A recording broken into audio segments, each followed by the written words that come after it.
अंधेरी रात थी। आसमान पर बादल गरज रहे थे और हवा में बारूद की खुशबू थी।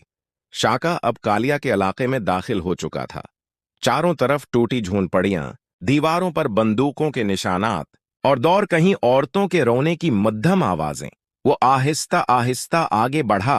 अचानक पीछे से एक आवाज आई, रुक जा, कौन है तू? शाका ने पलटकर देखा। चार बंदूक बरदार आदमी उस पर निशाना लगाए खड़े थे। एक बोला, लगता है नया शिकार आया है। शाका के होंठों पर मुस्कुराहट आई।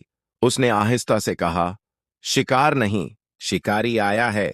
फिर लम्हे भर में शाका ने एक पत्थर उछाला। बंदूक का रुख बदला और जमीन पर पहला गंडा गिरा।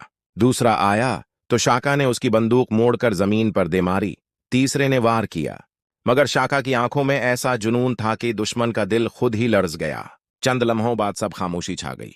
जमीन पर कालिया के आदमी बिखरे पड़े थे और शाका सांस लेते हुए बोला, ये तो सिर्फ शुरुआत है, अब असल खेल शुरू होगा। वो आगे बढ़ा। पहाड़ी के उस पार एक बड़ी इमारत थी जहां कालिया का किला था और शाका के भाई समेत गांव के सब लोग कैद थे। शाका ने आसमान की तरफ देखा और बोला, ऐ रब, अगर मैं गिरा भी तो अपने भाई को आजाद देखने के बाद गिरना।